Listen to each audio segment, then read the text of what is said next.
अब जो है, अब बारी है जय भीम जय मीन वालों की। उनकी भी थोड़ी सी तारीफ कर दी जाए, बहुत अच्छा रहेगा। आप लोग ना इस चैनल को सब्सक्राइब कर दिया करो यार। वैसे तो दुनिया भर के होते ही रहती हैं, अगर आपको कुछ इस तरह की वीडियो और कुछ चीजें और ज्यादा बने और आए आप लोगों के बीच में, तो थोड़ा उसको प्रोत्साहित कर दिया करो, सब्सक्राइब कर दो, बेल दबा दो। ठीक है, तो पता लग जाता है कि हमारे लोगों को पसंद आ रही है। चलिए छोड़िए यार, चलता रहेगा, धीरे धीरे चलेगा। हाँ, तो मैं कर रहा हूँ बात दलित के बहुत बड़े मसीहा इस समय नगीना सीट पे सांसद बने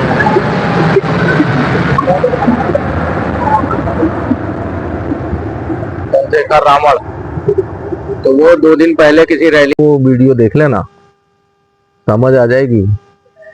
कह नहीं रहा कि हाँ चलो जी मनगढ़ंत कोई बात बता रहा हूँ, वीडियो प्रूफ है। जो चंद्रशेखर रावण को मुसलमानों ने भगाया कि भैया भाग जाए यहाँ से, जमीन जमीन यहाँ नहीं चलेगा, यहाँ काफिर है तो काफिर है, तो तुम भी काफिर हो। और यही हुआ है, पाकिस्तान में भी हिंदू काफिर था इसलिए गायब हुआ। वहां भी जय भीम जय मीन करके बच सकता था। कहते भाई हम तो सेकुलर हैं, भीम मीन वाले हैं, तो हमें छोड़ दो। तो होना चाहिए ना वहां पे दलित। कहाँ गए दलित पाकिस्तान के? कहाँ गए कश्मीर के दलित? सबसे बढ़िया संख्या थी दलितों की कश्मीर में। वो भी कह देते जब मुसलमान वहां काट रहे थे, भगा रहे थे, कह देते ना हम तो भीम मीन वाले हैं, हम सेकुलर वाले हैं, बहुत बड़ा सेकुलर हैं, हम तो धर्म को अपने छोड़ के नहीं मान रहे हैं। तो छोड़ देते तुम्हें, तुम लोग तो बचे होते, वहां जमीन जायदाद तुम्हारी होती नहीं है। इसीलिए कह रहे हैं नूह में चले जाओ, हरियाणा का, वहां भी मिनी पाकिस्तान बना हुआ है। जाके कह देना भीम मीन जब दंगा करते हैं, जिस एरिया में इलाके में रहते हैं वहां दंगा करते हैं, चले जाओ जय भीम जय मीन करके बच जाओ। ऐसा प्याज काटेंगे ना, काफिर हो तो काफिर हो, लेकिन नहीं। तुम्हें तो अपनी दुकान बनानी है ना, बेशक दलित मर जाए, दलित दलित दलित करके तुम दौलत के मसीहा बन जाओ, फिर इन दलित को पूछोगे नहीं। दलित हिंदू है, प्योर हिंदू, और धर्म को किसी ने बचा रखा है ना, सनातन को, साफ साफ कह रहा हूँ। तो गरीबों ने बचा रखा है। अमीर नहीं जाता हरिद्वार नहाने, अमीर आपको मंदिर में जाएगा तो दिख जाएगा हफ्ते में या 10 दिन में, लेकिन गरीब उस मंदिर की आस्था और प्रतिष्ठा और रख रखाव वही करता है, और धर्म को लेके गरीब ही चलता है। तो गरीब में आप बता दूं, 2 ही जातियां हैं देश में, अमीर और गरीब, कोई और जाति नहीं रह गई है। सनातन और हिंदुओं में 2 जात बन गई है, एक अमीर एक गरीब। जो गरीब है ना, सनातन को बचा के संजो के रख रही है, और उसमें सबका बराबर का हिस्सा है। समझ गए? वो भी उसी पद्धति से जीते हैं, जीवन यापन करते हैं। और जो लोग कहते हैं ना कि वह जय भीम जय मीम, तो जय भीम जय मीम को कहानी बांग्लादेश में सुना देना।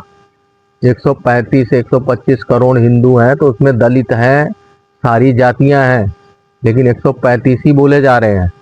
भैया 125 करोड़ जो है, 125 करोड़ मान लो हिंदू है, तो हिंदू ही बोला जा रहा है। ये नहीं बोला जा रहा है इतने बलित दलित, इतने शूद्र, इतने ब्राह्मण, इतने वैश्य, इतने क्षत्रिय हैं। क्यों नहीं बता रहा है कोई बांग्लादेश में? बोल देना इतने इतने इतनी जातियां रहती हैं। वहां तो सिर्फ यही बताया जा रहा है कि हिंदुओं की संख्या इतनी है। तो तुम भी हिंदू सारे ये बहकाते हैं अपनी दुकान चलाने के लिए। इनको ना अपनी दुकान चलानी है, दौलत के मसीहा बनना है, तुम्हारा कभी भला नहीं करेंगे। अगर तो करते ना, तो यूपी में है, प्रयागराज में जो बच्ची के साथ, हिंदू बच्ची के साथ हुआ, महादलित हिंदू बच्ची के साथ, तो पहुंचा होता नीला कबूतर, नहीं गया। क्योंकि वहां पे इसकी रोटी, राजनीतिक रोटी ना वहां पे नहीं सीखेगी, कच्ची रह जाती। वहां नहीं गया ये ना, ये मौका परस्त लोग हैं, इनके पीछे जाने से अच्छा है भैया पढ़ो लिखो और अपने धर्म का पालन करो, अपने धर्म को बचाओ, और एक होके सरकार देखो कोई भी होगी, चाहे बीजेपी बैठी हुई है, रोजी रोटी तुमने कमाना है। कांग्रेस आएगी तो फ्री में नहीं खिलाती। ये अखिलेश बखिलेश और ये नगीना के सीट का सांसद रावण ओवण, ये किसी ने कुछ नहीं देना, तुम्हें कुछ नहीं देना है। ये और पीछे ले जाके छोड़ देंगे, तुम्हारे बाल बच्चों को इतना पिछाड़ के छोड़ देंगे कि वो बाप दादा को गाली बक रहे होंगे। अरे उस समय विकास वाली सरकार चुनी होती तो आज भी देश में बहुत विकास होता और हम भी बराबर में खड़े होते, हर विकासशील देश से विकसित देश में आते। इन हमारे बाप दादा तो मूर्ख थे, जय भीम जय मीन करते हुए इसके पीछे दौड़े थे। ये तो विकास कर गया, लेकिन हम तो वहीं रह गए। इसके बच्चे विकास, अब उसका परिवार विकास कर रहा है, लेकिन हम तो वहीं रह रहे हैं। तो ऐसे लोगों को ना दरकिनार करो। ये लोग अपनी राजनीति दुकान बना रहे हैं। इन लोगों को वोट देने की जरूरत ही नहीं है भाई, समझ रहे हो। और जो बटोगे कटोगे ना, वो नारा सही है भैया, जब जब जहां बटे हो ना वहां कट गए हो, वहां से खत्म हो गए हो। आपको बता दूं, 1500 तहसील, 200 जिले, 8 राज्यों में आबादी हिंदू की घट गई है। भारतीय बॉर्डर से बीच में आ गया है। मुस्लिम आबादी बढ़ रही है क्योंकि लोग घुस रहे हैं, घुसपैठिए बड़ी तादाद में घुस रहे हैं। और नेता ये जो है ना, जय भीम जय मीन जैसे नेता, जो अपने वोट बैंक के चक्कर में, अपनी दुकान के चक्कर में बाढ़ में गया देश। उनको राजनीति में आना है, उनको वजूद में रहना, सत्ता की मलाई खानी है। देश उससे लेना देना इन लोगों को नहीं है। देश से लेना और देना होता तो एक पार्टी या 2 पार्टी इस देश में होती, और दोनों ही विकास की बात कर रहे होते। सारी पार्टियां विकास की बात कर रही हो, जाति धर्म की बात नहीं कर रही होती। जाति धर्म से ये क्या छुटकारा दिला दिया आज तक? 70-75 साल से किसी को जाति धर्म से छुटकारा मिल गया? मुसलमान को मिल गया? हिंदू को मिल गया? किसी को नहीं मिला भाई। चस के तस हो। और आज भी तुम्हें ये कह रहे हैं कि 70 साल और रखना चाहते हैं, हमारी दुकान चलती रहेगी तब। तुम लोग इसी में अंधकार में जीते रहो। हेलो, तुम्हारे लिए तो यही होना ही चाहिए कि तुम आपस में ही भटक के लड़ते मरते रहो। मेरी जाति वाला, मेरी जाति वाला। अरे भाई, ये किसी को कुछ नहीं देने वाले। विकास की पटरी पे खड़े रहो। ये देखो कौन सा नेता अपने परिवार का विकास कर रहा है या समाज का विकास कर रहा है, उसके पीछे जाओ। खड़े होगे तो बचा रहेगा सब कुछ। सारे धर्म निभाओगे, खुशी से जिंदगी जियोगे। तुम्हारे बच्चे भी कहेंगे कि हमारे बाप दादा ने समझदारी दिखाई, आज हमारा देश कहाँ पहुंच गया। जाति पात से ऊपर उठ चुका है हमारा देश, धर्म को भी छोड़ के ऊपर आ गया है। और पूरे विश्व में मिसाल दिया जाएगा। किसी टाइम जाति पात के जकड़े हुए समाज ने सबको नकार दिया, और आज कहाँ से कहाँ पहुंच गया वो देश। समझ लो, आपके अड़ोसी पड़ोसी सब आपका उदाहरण दें। ऐसे काम क्यों नहीं करते भाई? ऐसे काम क्यों नहीं जनता को करना चाहिए ना। जो पार्टी करे विकास की बात, उसके साथ खड़े हो जाओ।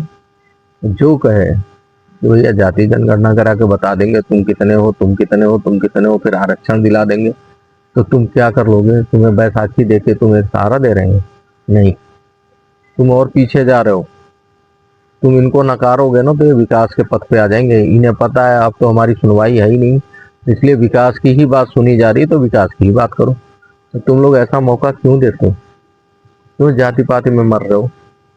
क्या कर लोगे? अपने धर्म से बेधर्म होके कहाँ जियोगे, कहाँ भागोगे? तो तुम्हारा देश भी नहीं है एक पूरे विश्व में।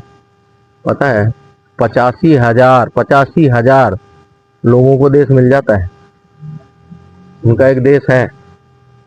तुम 1.25 करोड़ 140 करोड़ होने के बाद तुम्हारा अपना देश नहीं है। पूरे विश्व में 125 करोड़ 125 करोड़ मान लो, तुम्हारा कोई देश नहीं है। आज भी तुम फख्र से अपने ही देश में नहीं कह सकते हिंदू राष्ट्र। तुम्हारा पड़ोसी खड़ा हो जाता है क्योंकि उसको इस तरह का भर दिया गया है कि भैया हिंदू और सनातन के बारे में जो बात करे ना, वो सेकुलर नहीं है। तो जो हिंदू है ना, उसमें से 40% लोग सेकुलर बन के जी रहे हैं। ये है इस देश की हालत। कि किसने बनाया? ये हमारे बाप दादाओं की भी कुछ गलतियां रही हैं, जो इस तरह की सरकारें चुनते रहे, और इस तरह की सरकारों ने खूब मलाई खाई। उन्होंने अपना परिवार तो बढ़ा लिया, अपना साम्राज्य बढ़ा लिया, अपना धन संपत्ति 1000 गुना ऊपर कर ली। परिवार कहाँ रहा? परिवार वहीं रहे। अखिलेश पीडीए करो, 14 मेंबर उनके बड़े होते पे हैं। बता देना यूपी में और कौन सा परिवार उनसे आगे है? नहीं है ना। लालू प्रसाद चरवाहा, भैंस चराता है, ये वो, गरीबों का मसीहा, दलितों पिछड़ों का। आज देख लो, अपने जेठ है, फार्म हाउस है, ठीक है, अरबों रुपए की संपत्ति है, 9 बेटे हैं, सब संगठित है, सबको समृद्ध कर दिया। इसका भाई उद्धार किया जाति पात के नाम पे, यादव के नाम पे। पिछड़े के नाम पे, दलित के नाम पे ये करते हैं नेता। अब भी अकल के, अगर होश के नाखून लेने हैं तो लो। और ना ये जाति पात को छोड़ो। जो सरकार जो है ना विकास के पथ पे चल रही है, विकास सोच रही है, लोगों का भला सोच रही है, सबका भला सोच रही है, उसको मजबूत करो, उसको ताकत दो ताकि देश को आगे ले जाए। कमा खा के तुमने मरना है सालो, सबने कमाना खुद है। मैं खुद कमाता हूँ, खुद खाता हूँ ना, खुद परिवार चलाता हूँ, सरकार तो नहीं देगी। मैं अगर सरकार के या देश के खिलाफ बातें करूंगा तो मेरे को देगी। और कुछ एजेंडाधारी हैं, उनको मिलता है फंडिंग, तो वो कुछ लोग हैं ना, सब तो नहीं है ना। ये तो नहीं है जितने एजेंडा, मतलब जितने भी देश विरोध या जो सरकार विरोध है वो सबको मिल रहा पैसा। भाई कुछ है, वो कुछ जैसे 2-4 है तो 2-4 लाखों को भड़का के अपनी तरफ कर लेते हैं। वो लोग भी वही बातें करते हैं जो कर रहे हैं। इसलिए इन चीजों से बचो और देश हित के लिए देश में मजबूत सरकार चुनो, जो सरकार लोगों के लिए है, लोकतंत्र के लिए है। उस तरह की सरकार चाहिए, चाहे प्रदेश में हो चाहे देश में। जय हिंद, जय भारत। वहीं बैठ गए, वहीं बिठा दो, बिठा दो भाई, वहीं बैठ जाइए, वहीं बैठ जाइए।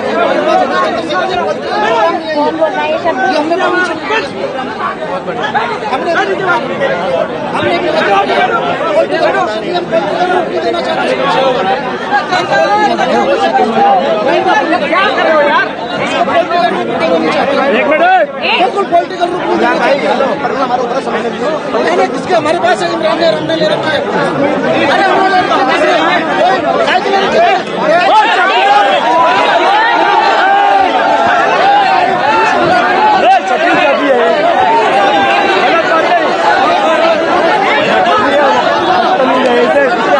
राजनीति के अलावा करा क्या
रुक जाओ भाई, इनको भेज दो।